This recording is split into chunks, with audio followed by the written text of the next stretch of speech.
हरे कृष्ण राधे राधे शुधु कृष्ण भक्त गौर भक्त आमार मा सकल बाबा सकल सकलेर चरणे आमार सश्रद्ध प्रणाम।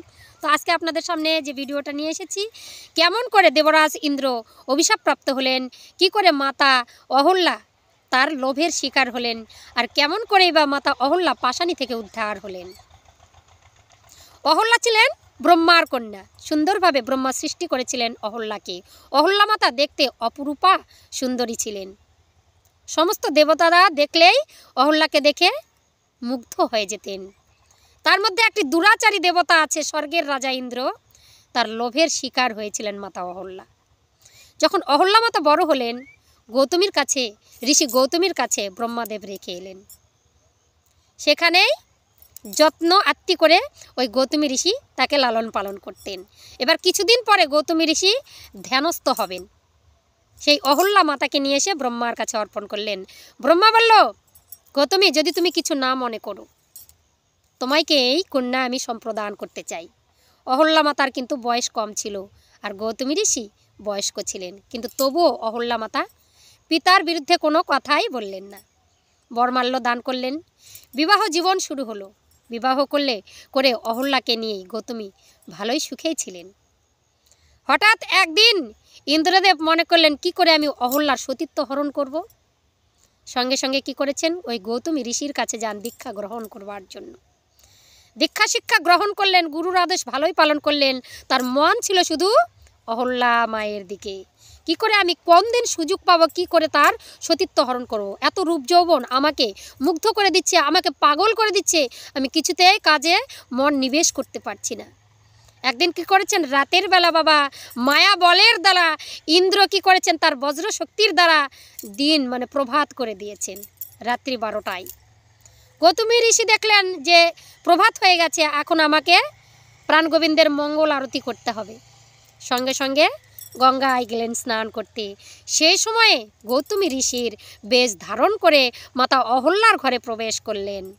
আর প্রবেশ করেই মাতা অহল্যার সতীত্ব হরণ করেছেন।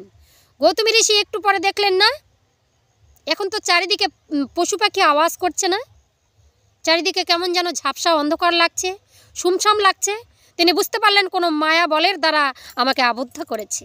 সঙ্গে সঙ্গে ছুটতে ছুটতে ওই আশ্রমে প্রবেশ করেছেন। এসেই দেখছেন দাঁড়িয়ে আছেন তারই মতো দুরাচারী সেই ইন্দ্ররাজ। কে তুমি?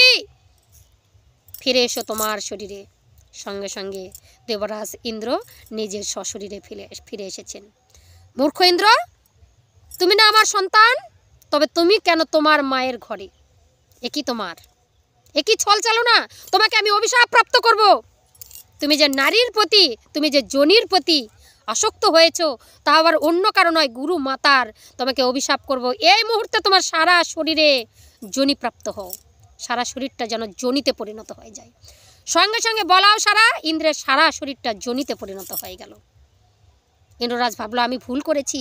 সঙ্গে সঙ্গে গৌতমী ঋষির চরণ ধরেছে, গুরুদেব আমাকে দয়া করুন, আমার অভিশাপ মুক্ত করুন। অভিশাপ তো দিয়েইছি, এই অভিশাপ আর ফিরাতে পারবো না, তবে যোনি বন্ধ হয়ে তোমার সারা শরীরে চোখের মতো ক্ষতর সৃষ্টি হয়ে যাবে। তারপরে রোষ পড়ল অহল্যার দিকে। অহল্যা, তুমি কি বুঝতে পারো না তোমার স্বামী তোমার সঙ্গে এই মুহূর্তে সহবাস করবে না, তোমার ভুল হয়েছে। বলছে, স্বামী আপনি যেমন শিকার হয়েছেন আমিও তেমনটি করেই, আমি নিজের ইচ্ছায় ইন্দ্রের সঙ্গে কিচ্ছু করিনি। অহল্যার কথা শুনলেন না। সঙ্গে সঙ্গে অহল্যাকেও বলল, তুমি যখন তোমার সতীত্ব নষ্ট করেছ, তোমাকে এই মুহূর্তে আমি অভিশাপ দিচ্ছি, এখনই তুমি পাষাণ হয়ে যাবে। সঙ্গে সঙ্গে স্বামীর চরণ ধরেছে। স্বামী আমার তো কোনো দোষ ছিল না, ইন্দ্ররাজ চরণ ধরেছে, মাতার তো কোনো দোষ ছিল না। সঙ্গে সঙ্গে বলছে, আমি যখন বলেছি তুমি পাষাণ হবে তো হবেই, কিন্তু তোমার এই যে সত্যযুগ যাচ্ছে, তারপরে আসবে তেতা, তারপরে আসবে দাপর, তখন আসবে রামচন্দ্র। সঙ্গে সঙ্গে তার পুত্র ছিল, দৌড়ে আসছে, বলছে ওই রামচন্দ্রের পরশে তুমি এই পাষাণ থেকে মুক্ত হতে পারবে। তার পুত্র দূর থেকে দেখছে আমার মা ধীরে ধীরে পাথর হয়ে যাচ্ছে, দৌড়ে এসে বলছে, পিতা রক্ষা করো, মা ছাড়া এই পৃথিবীতে আমার কেউ নেই, মা যদি পাষাণ হয়ে থাকে আমার কি হবে, পিতা দয়া করো পিতা। পিতা আর কিছু বলছেন না, ধীরে ধীরে মাতা পাষাণে পরিণত হচ্ছেন। তার সন্তান কি করলো, অহল্যার সন্তান ওই ঊর্ধ্ব বাহু করে ধ্যানস্থ হয়ে গেলেন। কোথায় প্রভু রামচন্দ্র? দাপুর যুগ নয়, সত্য ত্রেতা, দাপর তো দাপর যুগ নয়, তোমাকে ত্রেতা যুগেই আসতে হবে প্রভু। দাপর যুগ পরিত্রাণ মানে পরে এলো বাবা। সত্তর যুগের পরে দাপর আসবে, তা না আসে 3 নম্বর যুগ চলে আসলো।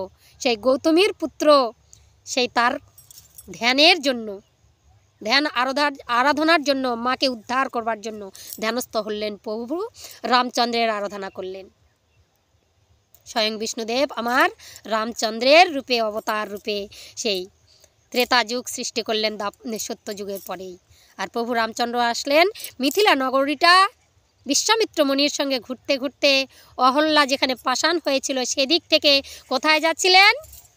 মাতা সীতার আলোয়ে, জনক রাজার কন্যা সেই জানকীর স্বয়ংবর সভায়। আর তখনই ভাবলেন যে এই সময়ই সুযোগ, গৌতমী পাষাণ হয়ে আছে যুগ যুগ ধরে, তাকে উদ্ধার করতে হবে। প্রভু রামচন্দ্রকে বললেন, প্রভু রামচন্দ্র বলছেন এটা কি গুরুদেব? একটা মেয়ের মতো বসে আছে। বলছে ওটা বহু যুগ ধরে, 1 জনম ধরে বসে আছে গৌতমীর স্ত্রী অহল্যা পাষাণ হয়ে। তোমার চরণের পরশ পেলে সঙ্গে সঙ্গে নারীতে পরিণত হয়। আমি পারবো না। ঋষি গৌতমী, তিনি তো গুরুমাতা, তেনাকে আমি পা দিতে পারবো না। সঙ্গে সঙ্গে নারদ মুনি আমার কি করলেন? হাওয়া রূপে এলেন, আর এসে সঙ্গে সঙ্গে তাকে ঘুমনি খেয়ে ফেলে দিলেন। রামচন্দ্র সেখানে উজ্জটকে পড়ে গেল। যেই না পায়ের পরশ পেল, গৌতমী মাতা উদ্ধার হয়ে চরণে প্রণাম করলেন। সঙ্গে সঙ্গে প্রভু বলছেন, তোমার স্তব ধ্যানে আমি সন্তুষ্ট হয়েছি। কি চান মাতা? বলছে জনম জনম ধরে যেন আমি পাথরে পরিণত হতে পারি। বলছে মাতা, এত জনম ধরে পাথরে আছেন, আবার পাথর? বলছে আমি যদি পাথরে পরিণত থাকি তবে প্রভু বারবার তোমার চরণের পরশে আমি আবার মানবীতে ফিরে আসব।